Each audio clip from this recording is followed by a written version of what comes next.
payments. I'm your moderator for today's session. My name is Ellie Duncan. I'm head of content at Open Banking Expo and a financial journalist of many years' experience.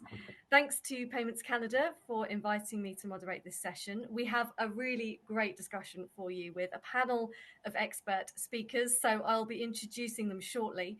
But just to go through a few kind of ground rules before we get going about how to use this platform. We obviously welcome speaker questions. So sort of the last 10 minutes of the session, we'll be making time for some of the questions from the audience. So click on Ask the Speaker to put your question to the panel. And then you can upvote your favorite as well. You can also click on Join the Conversation to text chat with your other fellow attendees. During the session, your mic and video will be disabled. So just a few pointers there on how to make the most out of this platform. As I said, I'm moderating this session, and as the title suggests, it's all about sales in the payments industry. And we all know it's an industry that can be extremely complex at times. And we also know that part of being successful in sales is building and maintaining relationships. So I'm joined by three executive panelists who are ready to impart their sales wisdom and experience. They are Betty DeVita, Chief Business Officer and Board Member of Finconecta, Genevieve Dozier, Chief Business Development Officer at Merchants Pact, and Michelle Beyo, Founder and CEO of FINAVATOR. So welcome to the three of you, and we've got lots to talk about. Michelle, I'm going to ask you to kick off by telling us how you came to be in the payments industry and kind of touch on some of your experience as well within the space. Yeah, definitely. Thank you so much, Ellie. Really ecstatic to be here and have this discussion on the art of payments. I came into payments with not much knowledge of the payments industry. I had done 6 years in telco, 8 years in online shopping and affiliate marketing, and running Alaska, Lufthansa, Delta, and United online shopping mall platforms. So I got to see the platform set. And then I worked on CIBC Bonus Rewards, Accelerator, and then Aeroplan Shop Local.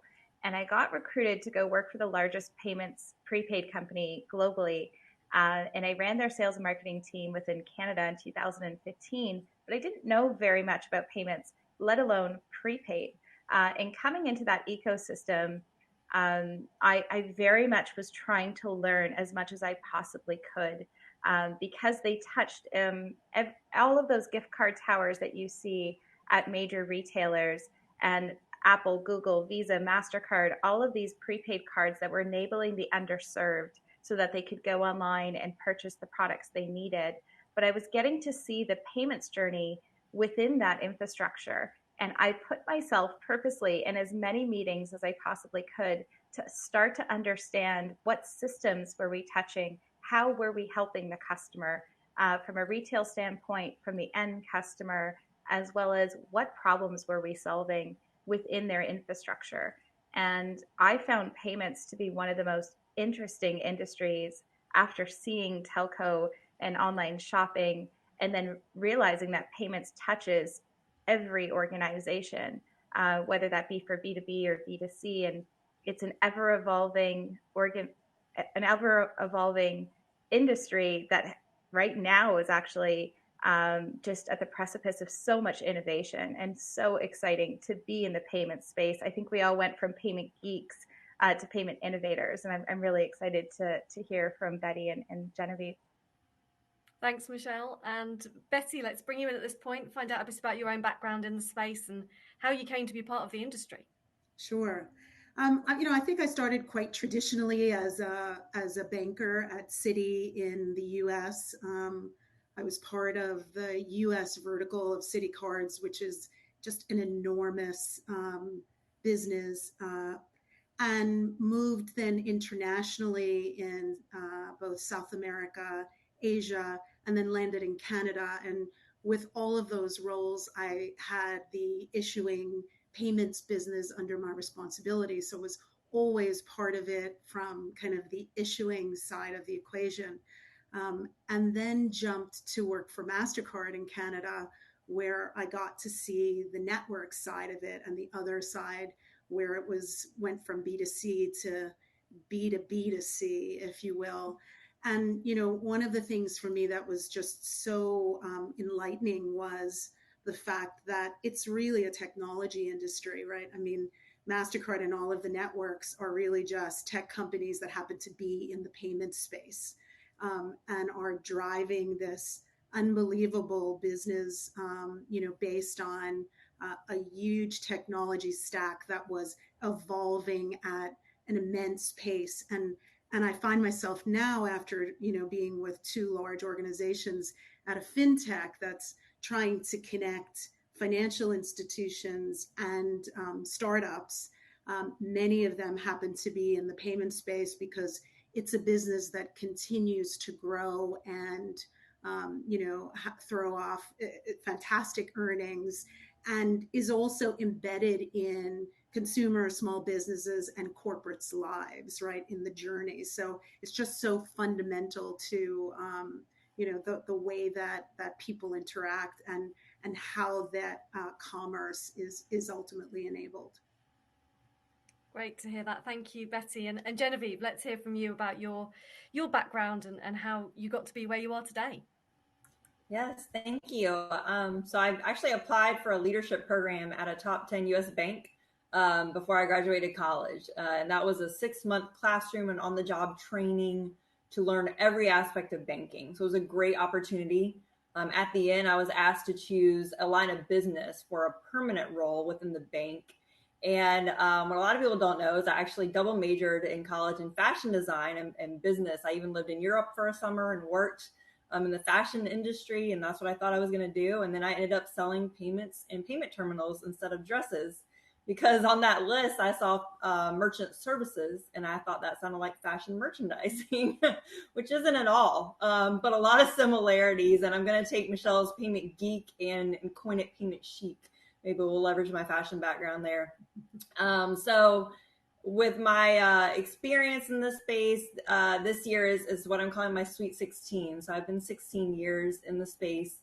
I've worked in all aspects except at a card brand, but I have worked with the card brands, and mostly on the acquiring side of the business. So enabling businesses to accept payments and making that happen through all the different parts of the process. I did a short stint on card issuing, but really when I think about my experience, I began in product. I moved into marketing, into sales support to support our sales team, into sales training to train our sales team, into pricing strategy for our existing and new customers. And then I ended up in enterprise sales, direct to merchants for large, what we classified at the bank as large merchants. And for the last 5 years, I've been in business development, selling to partners that provide, those direct merchant relationships. So to banks, credit unions, to ISOs or merchant services providers, payment facilitators, software companies, as well as fintech companies.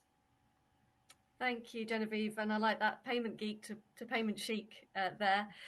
Well, let's get down into the nitty gritty. You've obviously got a huge wealth of experience between the three of you. And first of all, and I'm going to come to you, Betty, first on this. We all know that the pandemic has drastically impacted payments as well as almost every other aspect of our lives. And many other industries, of course. But, customers had to quickly adopt digital payment solutions and other innovative technologies, perhaps a lot sooner than they would have done. Betty, how has this helped or indeed hindered the sales process across the payments industry? I mean, I think initially everyone was trying to understand how they were going to deal with being hybrid out of the office. And so, first things first, everybody needed to enable their sales force, their product managers, to be able to be viable and understand Zoom or Teams or whatever technology platforms were going to be utilized. But at the end of the day, from the consumer perspective, you were trying to deliver services that were, in some cases, partially delivered face-to-face virtually now. So e-com had been pumping along using payments at a great pace in terms of growth. But how are you now going to be able to service these customers that were face-to-face? What were you going to do with call centers if branches were closed to be able to service customers? So from my perspective, we actually pushed forward the digital transformation agenda faster even because of the pandemic, other than the initial, let's say, bumps in the road, trying to get everybody, organized that they could in fact sell, that they could in fact review and understand different technologies over a virtual call, and that all types of reviews and enablement on the B2B side was absolutely, able to happen virtually. And so in our fintech, we stopped seeing customers face to face at least the first year. We started to push back the second year, but and we sold, in fact, the platform in Canada, Tunnel, which we're partners with for open banking, the entire sales process was done virtually. It's possible. It happened. I think, the nature of the beast mandated that you couldn't necessarily do a warm relationship start, if you will. And there were a lot of movements with regard to how that journey changed and pivoted, and how you got your customer comfortable virtually, how you got them comfortable with the platform, what type of demos and access was provided for them to understand and see your products as well, which needed to be enabled all virtually as opposed to face to face. But I think if you kind of summarize it actually pushed forward the agenda and the need from the customer perspective to be able to deliver many of these services digitally in order to handle their customers. There's some interesting points there. And Genevieve, do you largely sort of agree with that, especially kind of about that point that Betty made about keeping those kind of sales relationships warm and transitioning them to kind of virtual relationships, if you will? Yeah, no, absolutely. And I honestly had the luxury of being part of a remote workforce since 2016. So our sales team was already used to that and that technology, and it was then supporting our partners who sold direct our services, where they were typically face to face, and they were trying to reimagine, right? What does the sales process look like? And so I'm going to speak specifically to those experiences, and really the ones that our partners who embraced the change and turned the obstacle into an opportunity fully thrived and saw growth in a time, or at least maintained what they had when others saw decline and failure. And they did this by creating new partnerships, investing in the technology and people to be there for the business owners. I think the ones that truly led the pack in this were showing empathy during the sales process, right? Embracing, promoting omni-channel to offer curbside, ordering online, mobile payments, takeout, drive-through, delivery, where all of this had traditionally maybe been in restaurant, right? For example, you had buy online, BOPUS, the whole, I love that acronym, right? Buy online, pay in store. And those that were doing it really good were creating a frictionless customer experience, and they were driving that from their partners that were providing them with, these solutions. So they really helped them navigate payments during the pandemic with new solutions, new ideas. They offered, discounts on equipment, web services. They offered shutdown services, right? System monitoring, system recovery. So again, they really were kind of that outside of the box sales thinkers and innovators, like Michelle mentioned earlier. They provided webinars and resources for tips and best practice that trickled down from our sales team to our partner. And again, so I think really showing that empathy, providing the knowledge, quickly being able to pivot and communicate, created sales during the pandemic, but not only sales, customer loyalty. Which really made a true impact. Mm-hmm. Great, and look, I'm really keen to hear from each of you with perhaps your kind of top tip, if you like, that you can share with the audience now about how others can sort of help upskill their sales force when selling across the payments industry. Betty, let's start with you. Sure. I mean, at the heart of it, you absolutely need to understand the value prop that you're selling because, you talk about payments, but payments is so verticalized, right? Are you talking prepaid? Are you talking commercial? Are you talking at a B to B side? Are you talking at a B to C? There's been so much proliferation of new value propositions, but really understanding the competitive landscape is no longer the traditional competitors. New entrants, coming in all of the time. The digital giants, your customer knows that one click checkout is available. So how is your journey and value prop stacking up? And making sure that your team is comfortable with your value prop, but not generically. In my view, it is critically important to, and it's an old adage, but this needs-based selling and really understanding the pain point of the customer is just critical. And how to then segue your value prop, which can be broad and answer a lot of needs and or opportunities to the specific pain point and need of the customer. Our sales team has to be clear on if we get to a second meeting, how do I do a demo? And if I do a demo of this platform, what's the happy flow, if you will, that I'm going to be able to go through in order to get to the pain point? Because at the end of the day, you've got the attention span for 15 minutes, 30 minutes. And, back to the first point about everything's now virtual. It's hard enough face to face actually getting the full attention of your customer.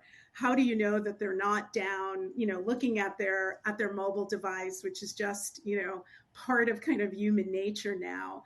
And how do you ensure that the value prop, the pain point, the opportunity is connected so that you're really hitting home?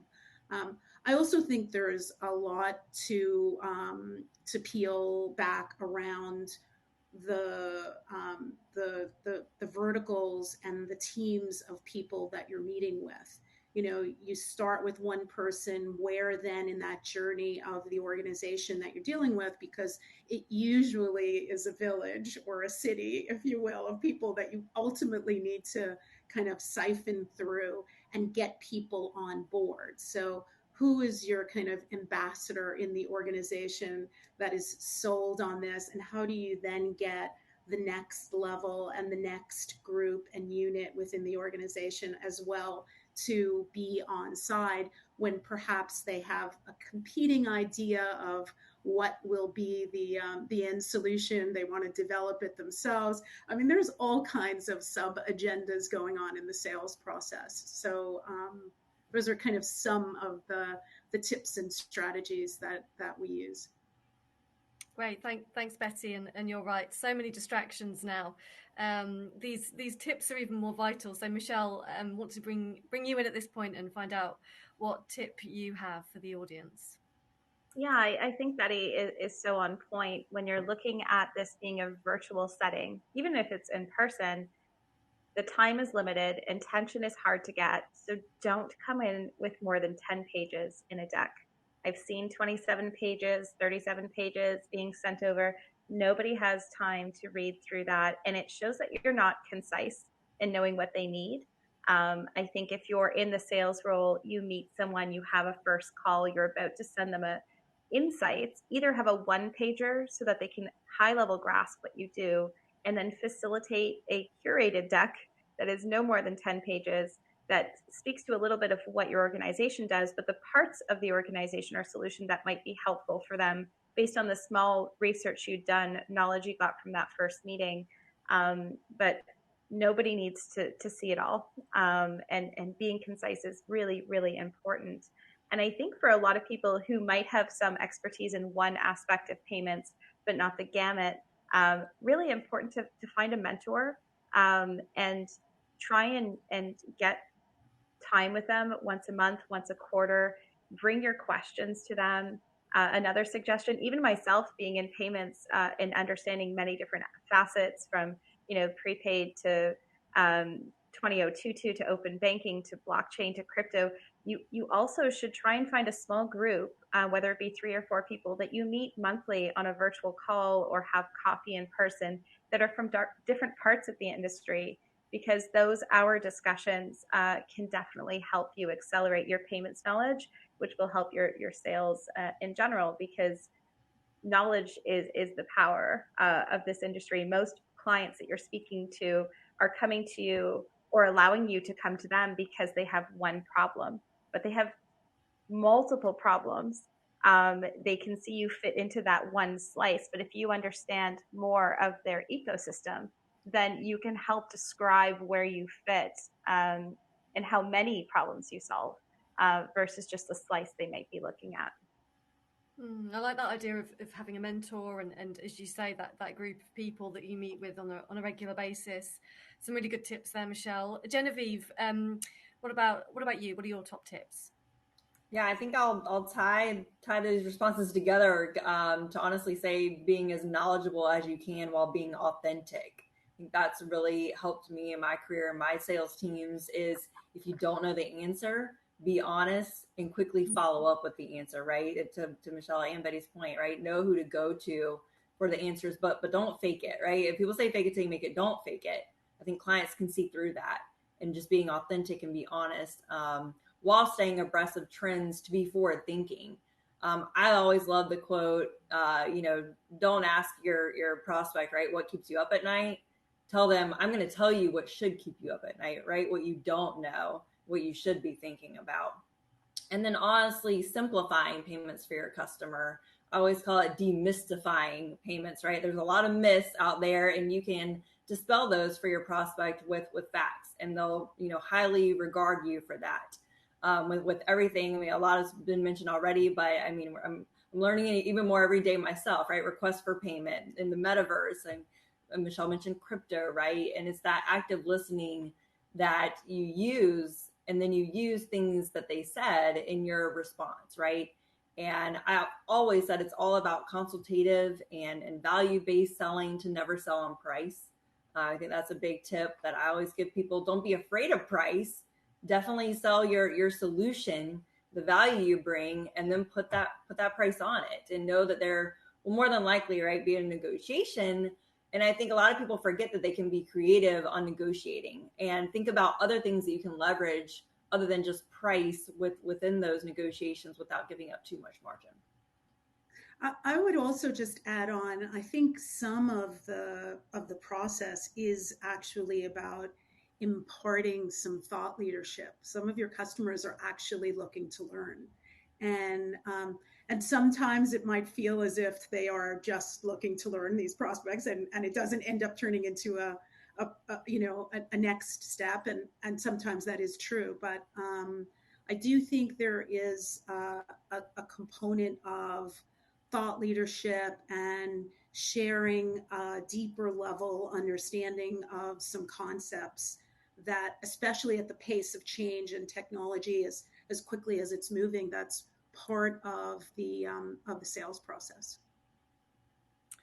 Yeah, well, let's build on that a bit then. You've obviously, you've all given some great tips, invaluable tips there. And also, before we go on, actually, just to remind the audience, you can use that Ask the Speaker box there on your screen to ask any questions to the panelists. We'll come to those in a bit.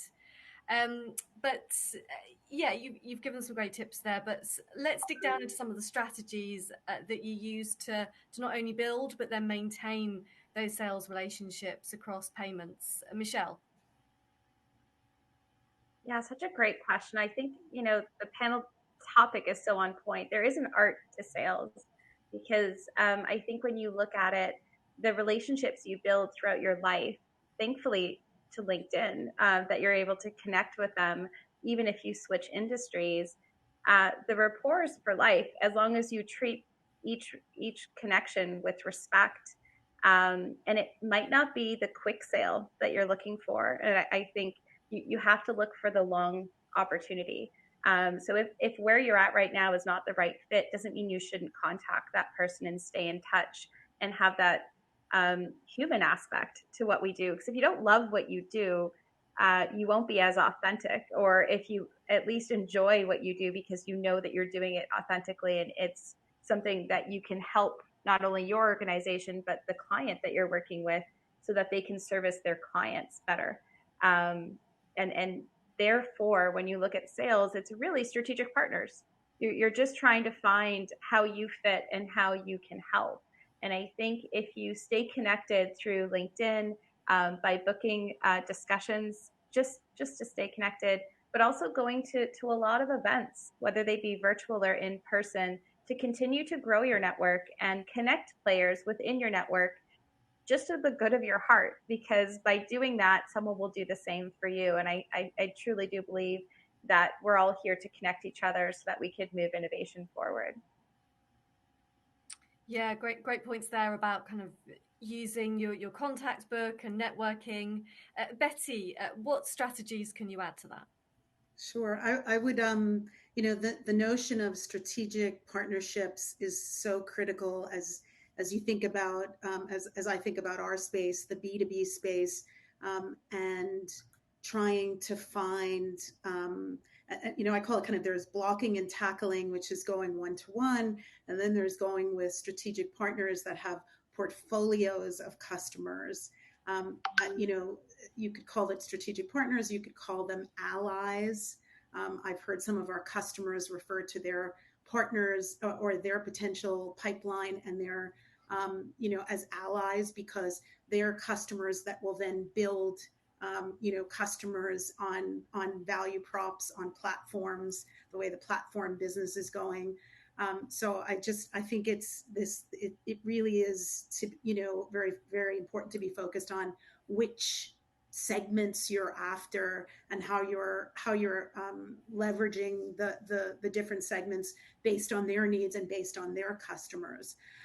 But one strategy that I think is quite interesting and that I'd be happy to share is this notion of, in addition to all of the social pieces and the networking, and from prior lives and current lives, and the industry is small, and so people that you knew in a different life have moved on, and so that's really important to stay connected, is this notion of roundtables and developing roundtables that's actually, again, to my point on thought leadership and trying to move discussions, but a type of or sort of off the record discussions that aren't really about selling anything specific, but about trying to get to specific needs and or challenges that similar type of institutions, companies, not necessarily competitors, are experiencing, and letting them actually, you start the conversation, you bring some thought leadership into it, but letting them actually also articulate the pain point and or the circumstance that they're in, and being able to hear off the record from a cohort that's in a peer group. We found that to be incredibly important for us, and led to a lot of different requests back to us for more information. So again, I think there's this quest for trying to understand how to fit in and which priority is the right priority to go after. And there is a lot of opportunity. So helping them kind of demystify it, we talked about that before, and then understand how that relates to what their mandate is, and be able to kind of siphon off afterwards and have a direct conversation that is more sales focused. Yeah, and something you mentioned there, Betty, about kind of keeping in contact, people moving or turning up at different companies throughout your career, and meeting them again in another place. And Genevieve, I want to ask you a bit more about that specifically, really. So can you discuss kind of strategies you can use if you change roles, perhaps within the same company or indeed move to work to another organization altogether. How do you maintain that network and all those relationships that you've spent time kind of building? Yeah, well, just to initially echo Michelle and Betty, to stay connected, right? That's really important. But what I've found the most helpful is that you are true to yourself and you let people know who you are and what you've done. Not being prideful, but being proud. The worst advice I got early in my career was to keep your head down. You know, people will notice. And sometimes that works. But I think you get to a point in your career, especially a sales career, where it doesn't, right? And you need to tell people who you are and what you've done. And by doing that, and just by doing your day to day, you're creating your sales brand. And then really, if it's within your organization, you know, that will follow you, or if it's outside, typically going to a new company, it may be a little bit harder. You kind of have to prove yourself and do it again. But when you do, you'll be highly regarded. And so it's really just around learning and positioning your value prop within the new environment, you know, with your sales pitch. And then kind of, as Betty mentioned, right, knowing who to go for what and processes, so to build your knowledge as you're selling. Mm-hmm. Yeah, great advice. So thank you, three of you there, for some insight into your strategies. And given that you all have such vast experiences, I'm interested in, and you've all worked at various sized organisations as well, I think it's fair to say. So Betty, would you approach selling to a fintech versus a small, medium and large bank differently when it comes to payments? And if so, can you kind of explain how? Leading the witness, absolutely. I would definitely approach it differently. You know, we have a two-sided marketplace. I'm going to plug. We have Tunnel in Canada. It's an open banking platform. There are fintechs. There are financial institutions, credit unions, community banks. That's, you know, two different segments, right? Credit unions, community banks, and fintechs. Fintechs are part of the value prop that the financial institutions are looking for. Financial institutions that are small, medium, and large have different levels of resources and bandwidth in order to be able to make decisions about what's next in their queue. How do they deal with what the new product introductions are that they would like to deliver to their customers? Do they build it internally or externally? And so, you know, I'll start with, you know, so the variety of the conversations are very, very different. I think with open banking and banking as a service, there are fintechs that are looking to partner. It's not always banks that are looking to fintechs in order to use their value prop for their own customers, but there are fintechs now that are looking for partnerships with banks in order to leverage some of their infrastructure. And so this is a really interesting two-way marketplace now that's happening in the ecosystem that just provides such a different perspective, right? I think the fintechs that are looking to provide services to an FI, there's one conversation that you have with them about joining a marketplace or selling to them. They don't have a lot of resources. They're agile. They also probably don't have a lot of budget. Smaller and medium-sized financial institutions probably have their technology outsourced. They also don't necessarily have a lot of resources. So you have to understand kind of the backdrop by which they're dealing with the way that they prioritize technology implementations. Is payments front and center? Do they have existing products? Can you add a bolt on, you know, and understand a bit? And the larger institutions usually have a lot of resources, a lot of, they want to try and develop many things internally, but I think really we've turned the corner and they understand that this notion of strategic partnerships with different platforms, with different fintechs is also part of the game. But I think one of the pain points with all of this is how you actually engage with financial institutions, not only from the technology perspective, but overall from their risk and compliance and dealing with a vendor perspective as well. So these institutions are not necessarily that easy to deal with. Fintechs can run really quickly, and understanding the nuances of kind of all of the segments is critically important in the sales process, so that you can try and align to what their reality is in order to be a partner, an ally, a vendor. That's in the worst case, in my view, because that doesn't sound very strategic. But at the end of the day, you really just must know your audience. Mm-hmm. Yeah, absolutely. You pointed out some of those nuances there. Genevieve, do you approach these different segments in certain ways? Yeah, definitely different. And Betty did a great job, I'm going to say, painting the payments puzzle, if you will, of all of the different customers, and really just getting down to know your customer, which is what I always advise people to do. I personally have been a banker, and I've worked in a lot of different facets. And so I can say, hey, I've been in your shoes, I know, but you tell me, right? And so I think it's important for people who haven't worked in those environments that they're selling to, like, sit with people, right? And learn about what they're doing and what they're dealing with. As Betty mentioned, vendor compliance, right? All the different government regulations, things that they're facing. And so that way you can be more educated, right? And I think it's kind of different. And even, some fintechs are more educated than a bank, I will say, on trends and terms. Some aren't. Some are software developers and they only know what they built. They don't know payments. So we can kind of make these stereotypes, but we still need to understand, once we start talking to them, who they are and what they know, right? And honestly, I would say my most recent tip with working with banks and credit unions, especially small community and regional institutions, is they're really looking for someone who truly cares. I've seen a shift in the market of, we don't want to work with the big global company anymore. We want to work with someone who's going to pay attention to us. So we are the big fish in the little sea, and not the little fish in the big sea.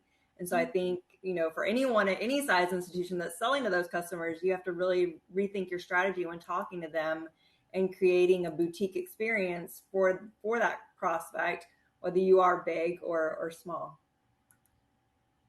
Michelle, anything to add on top of what Betty and Genevieve have already said? Yeah, I think that both Betty and Genevieve were very clear. There's many nuances within this space. I created FINAVATOR 2.5 years ago to help credit unions, banks, and fintechs work better together, because it is complex. And fintechs are running at a 3-month pace, and banks are running at an 18-month roadmap. Some of that is starting to converge as open banking is coming to the forefront. And I think it's just, like Betty had said earlier, it's finding the right people to present to in the maze of who you need to talk to at a bank to get your champions, to understand how your infrastructure helps the bank, maybe not just in the one facet you're coming in for, but maybe in others.